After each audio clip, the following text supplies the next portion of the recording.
गुरु प्यारी साध संगत जी, सभी को प्यार भरी राधा स्वामी जी। आज बाबा जी ने एक सुंदर और महत्वपूर्ण कहानी सुनाई है जो उन सभी महिलाओं और पुरुषों को सुननी चाहिए जो स्नान करते समय कुछ बातों का ध्यान नहीं रखते। बाबा जी ने बताया है कि निर्वस्त्र स्नान करने से क्या पाप लगता है और इसका हमारे जीवन पर क्या असर पड़ता है। ये कहानी हमें बहुत अच्छी जानकारी और सीख देगी, इसलिए संगत जी हमारे साथ अंत तक जरूर बने रहिएगा।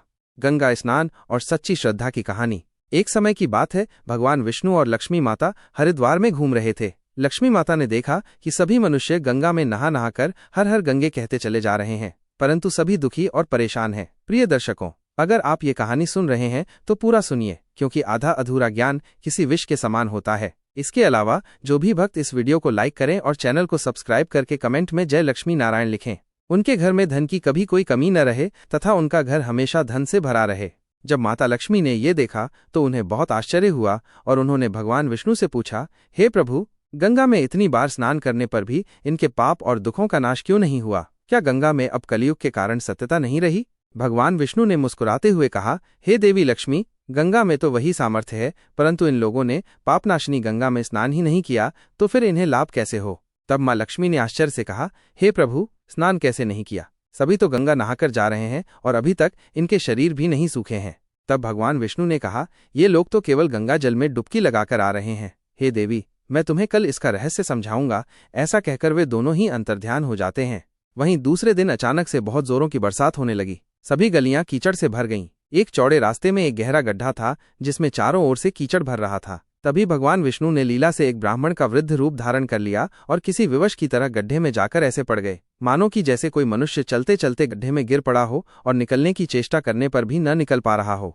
लक्ष्मी जी को उन्होंने ये समझाकर गड्ढे के पास बैठा दिया कि देखो, तुम लोगों को सुना सुनाकर यूं पुकारती रहो कि मेरे वृद्ध पति अकस्मात गड्ढे में गिर पड़े हैं। कोई पुण्यात्मा ही इन्हें निकालकर इनके प्राण बचाए और हम असहाय की सहायता करें। भगवान विष्णु ने लक्ष्मी जी को ये भी समझा दिया कि जब कोई गड्ढे में से मुझे निकालने को तैयार हो तब इतना और कह देना कि मेरे पति सर्वथा निष्पाप पुण्यवान ब्राह्मण हैं। इन्हें वही व्यक्ति छुए जो खुद भी निष्पाप हो। यदि आप निष्पाप हैं तो ही इन्हें हाथ लगाइए, नहीं तो हाथ लगाते ही इनके तेज के कारण आप भस्म हो जाएंगे। लक्ष्मी जी ने तथास्तु कहकर गड्ढे के किनारे बैठ गईं और आने जाने वालों को सुना सुनाकर भगवान श्री हरि की सिखाई हुई बात बार बार कहने लगी। उसी समय गंगा में नहाकर लोगों के दल आ रहे थे। उस सुंदर युवती को यूं बैठी देखकर कई लोगों के मन में वासना या पाप और कईयों को कुछ धर्म का भय हुआ तो कई कानून से डर गए। कुछ लोगों ने तो लक्ष्मी जी को ये भी सुना दिया कि मरने दे बुढ़े को, क्यों उसके लिए रोती है, तुम अभी सुंदर और बहुत जवान हो। वहीं कुछ दयालु और चरित्रवान पुरुष थे, उन्होंने उस युवती के पति को निकालना चाहा, परंतु लक्ष्मी जी के विचित्र वचन सुनकर वे भी रुक गए, क्योंकि उन्होंने ये सोचा कि हम गंगा में नहाकर आए हैं तो क्या हुआ, हम पापी तो हैं ही, कहीं सहायता करते समय हम भस्म न हो जाएं। इस स्त्री के कथन के अनुसार पापी लोग खुद से ही भस्म होने वाले हैं और हमें अपने पुण्य और पाप की गिनती कैसे पता होगी?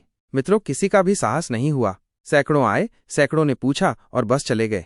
अब तो संध्या हो चली थी। तब भगवान विष्णु ने माता लक्ष्मी से कहा, देखा, आया कोई सच्चे हृदय से गंगा में नहाने वाला? मित्रों, तब थोड़ी ही देर के बाद एक नौजवान ब्राह्मण हाथ में लौटा लिए हर हर गंगे कहता हुआ नदी से बाहर निकलकर मंदिर की ओर जा रहा था। जब उसकी दृष्टि उस स्त्री पर पड़ी तथा उनका अपने व्यवस्था का विलाप सुन युवक का हृदय करुणा से भर आया। उसने भगवान विष्णु को निकालने की पूरी तरह से तैयारी की, किंतु लक्ष्मी जी ने रोककर कहा कि भाई, यदि तुम सर्वथा निष्पाप पुण्यवान नहीं होंगे तो मेरे पति को छूते ही तुम अपने आप जलकर जाओगे।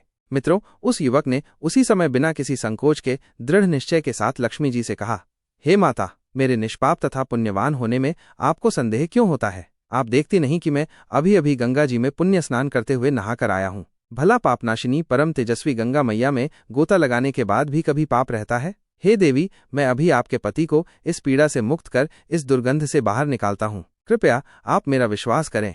ऐसा कहते हुए उस युवक ने लपक कर बूढ़े को ऊपर उठा लिया। मित्रों, उस समय भगवान विष्णु और माँ लक्ष्मी ने उसे पुण्य फल का अधिकारी समझकर अपना असली स्वरूप प्रकट करते हुए उसे साक्षात दर्शन देकर कृतार्थ किया।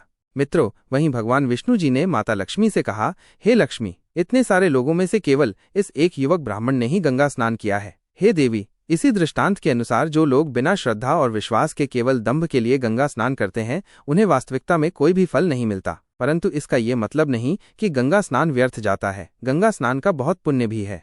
स्नान के 12 नियम और निर्वस्त्र स्नान का महत्व। मित्रों, इसके बाद भगवान विष्णु जी ने माता लक्ष्मी जी से कहा, हे देवी, अब मैं आपको वो 12 बातें बताता हूँ। जो भी मनुष्य इन 12 बातों को नहाते समय ध्यान में रखता है वो कभी भी दुखी नहीं रहता है। उसके घर में देवी लक्ष्मी का वास होता है, उसके घर में अपार धन आता है, घर में कभी भी लड़ाई झगड़ा या क्लेश नहीं होते हैं, उसका पूरा परिवार हंसी खुशी के साथ सुखपूर्वक जीवन व्यतीत करता है। तब माता लक्ष्मी ने कहा, हे प्रभु भगवान, आप हमें ये 12 बातें बताइए जिसका मनुष्य जीवन पर कैसे प्रभाव होता है। इस विषय में मैं जानना चाहती हूँ। कृपा करें और मेरी जिज्ञासा को शांत करें।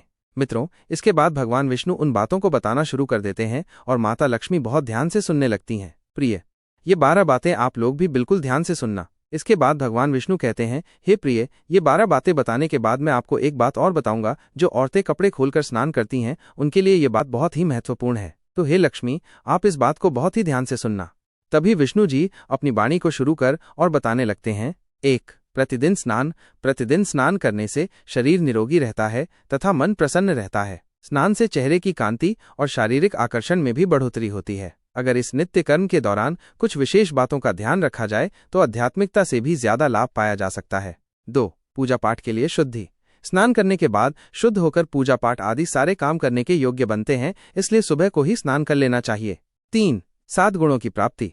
शास्त्रों में कहा गया है कि स्नान करने से इन 7 गुणों की प्राप्ति होती है। रूप, तेज, बल, पवित्रता, आयु, आरोग्य, निर्लोभ पुष्टि व आरोग्य और स्वास्थ्य। चाहने वालों को हर मौसम में और हर दिन स्नान करना चाहिए। 4. पापों का नाश। शास्त्रों में कहा गया है कि सुबह स्नान करने से पापों का नाश होता है और पुण्य मिलता है। ऐसा भी कहा गया है कि सुबह नहाने वालों के पास नकारात्मक शक्तियां नहीं भटकती, इसीलिए सुबह के समय स्नान करना ही उचित है। 5. बीमारी की स्थिति में स्नान। बीमारी की हालत में सिर के नीचे से ही स्नान करना चाहिए या गीले वस्त्रों से शरीर को पोंछ लेना एक तरह का स्नान ही कहा गया है। 6. सुबह की लालिमा छाने से पहले ही स्नान लेना श्रेष्ठ माना गया है। 7. नदी में स्नान का तरीका तेल लगाकर और देह को मलमल कर नदी में नहाना मना है। इसकी जगह नदी से बाहर निकलकर तट पर ही शरीर साफ करके नदी में डुबकी लगाना उचित है। 8. अपवित्र घाट। जिन घाटों पर कपड़े धोए जाते हैं वहां का जल अपवित्र माना गया है, इसलिए वहां से कुछ दूर हटकर ही नहाना चाहिए। 9. डुबकियां लगाना। नदी में 11 या 21 डुबकियां लगाना योग्य बताया गया है। 10. नदी की पवित्रता। पवित्र नदियों में कपड़े निचोड़ने की मनाही है। नदी में किसी तरह की गंदगी नहीं बहानी चाहिए। 11. जल की श्रेष्ठता। नल की तुलना में झरने का पानी, झरने से ज्यादा नदी का पानी, नदी के पानी से किसी तीर्थ का जल, तीर्थ के जल से गंगा जल अधिक श्रेष्ठ माना गया है। 12. गंगा माता का स्मरण। गंगा माता का कथन है कि स्नान करते वक्त कोई चाहे जहां भी मेरा स्मरण करेगा, मैं वहां के जल में प्रवेश कर जाऊंगी। निर्वस्त्र स्नान और उसके दुष्परिणाम। मित्रों, इसके बाद भगवान श्रीहरि ने कहा, हे लक्ष्मी, अब मैं आपको औरतों के बारे में बताता हूँ जो औरतें कपड़े खोलकर स्नान करती हैं। धर्मशास्त्रों में हर एक चीज के लिए कुछ नियम बनाए गए हैं। इन नियमों में से स्नान को लेकर कई बातें बताई हैं। ऐसा भी माना जाता है कि आम व्यक्ति को शास्त्रों के नियमों का पालन जरूर करना चाहिए, जिससे उनके घर की सुख समृद्धि बनी रहती है और खुशहाली आती है, साथ में अपार धन बरसता है, माता लक्ष्मी प्रसन्न होती हैं। दरअसल हमारे शास्त्रों में ऐसी कई बातें लिखी गई हैं जिनका हम पालन सदियों से करते चले आ रहे हैं, लेकिन उसके कारणों के बारे में हमें अभी भी पूरी जानकारी नहीं है। ऐसे ही नियमों में से एक है निर्वस्त्र स्नान करना। आपने अक्सर घर के बड़े बुजुर्गों को ऐसा कहते सुना होगा कि कभी भी स्नान बिना कपड़ों के यानी निर्वस्त्र नहीं करना चाहिए।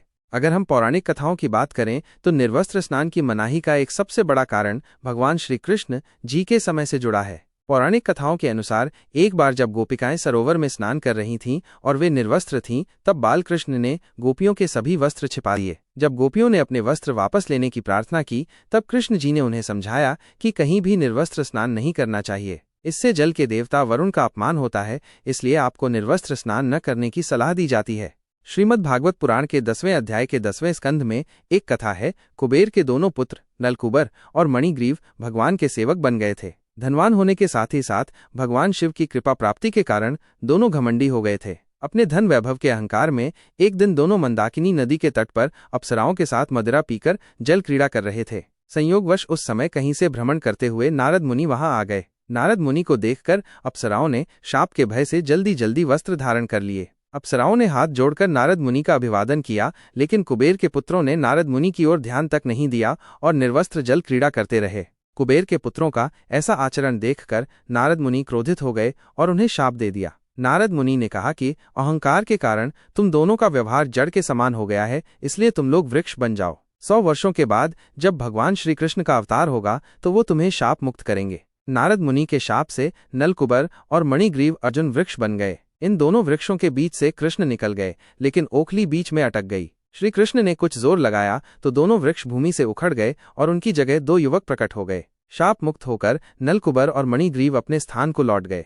मित्रों, अगर आप नहाते समय सोचते हैं कि बंद कमरे में कोई आपको नहीं देख रहा है तो ये बिल्कुल गलत है, क्योंकि ईश्वर आपको हर स्थान पर देखते हैं। यदि आप निर्वस्त्र होकर स्नान कर रहे हैं तो ये मुख्य रूप से जल के देवता वरुण का अपमान करने जैसा होता है। निर्वस्त्र स्नान से आपको पाप लग सकता है और आर्थिक एवं शारीरिक नुकसान पहुंच सकते हैं। यदि आप निर्वस्त्र स्नान करते हैं तो आपके शरीर में नकारात्मक ऊर्जा प्रवेश करती है और आपकी मानसिकता भी नकारात्मक हो सकती है। इसीलिए हमेशा आपको यही सलाह दी जाती है कि आप नहाते समय कोई एक कपड़ा जरूर धारण करें, लेकिन बिना कपड़ों के स्नान न करें, तभी आपके लिए बेहतर होगा। मित्रों, निर्वस्त्र स्नान से शरीर की सकारात्मक ऊर्जा शरीर से बाहर निकल सकती है और इसका प्रभाव आपके शरीर के साथ साथ आपके मन मस्तिष्क में भी होता है। वहीं दूसरी ओर गरुड़ पुराण के अनुसार जब आप स्नान करते हैं तब आपके पितर यानी मृत पूर्वज आपके आसपास ही मौजूद होते हैं। यदि आप निर्वस्त्र स्नान करते हैं तो आपको पितृदोष लग सकता है। ऐसे स्नान करने से आपके पितरों को तृप्ति नहीं मिलती है और ये घर में पितृदोष का कारण बन सकता है। वे केवल वस्त्रों से गिरने वाले जल को ग्रहण करते हैं जिनसे उनकी तृप्ति होती है। निर्वस्त्र स्नान करने से पितर अतिरिक्त नाराज होते हैं, जिससे व्यक्ति का तेज, बल, धन और सुख नष्ट होता है। इसलिए कभी भी निर्वस्त्र होकर स्नान नहीं करना चाहिए। मित्रों, पुराणों के अनुसार नहाने वाला पानी पूर्वजों के हिस्से में जाता है और निर्वस्त्र होकर नहाने से इसे पितरों के समक्ष बिना कपड़ों के नहाना माना जाता है। शास्त्रों में ऐसी मान्यता है कि यदि कोई निर्वस्त्र स्नान करता है तो माता लक्ष्मी उससे रूठ जाती हैं। इससे आपकी कुंडली में धन हानि के योग बन सकते हैं और आपकी आर्थिक स्थिति खराब हो सकती है। इन्हीं कारणों से आपको निर्वस्त्र स्नान न करने की सलाह दी जाती है और शास्त्रों में भी इस बात की मनाही ही है। आशा करते हैं आपको ये वाणी और जानकारी अच्छी लगी होगी। कमेंट में राधा स्वामी जी जरूर लिखें और हाँ, हमारे चैनल को लाइक, सब्सक्राइब करना न भूलें जी। सभी को प्यार भरी राधा स्वामी जी।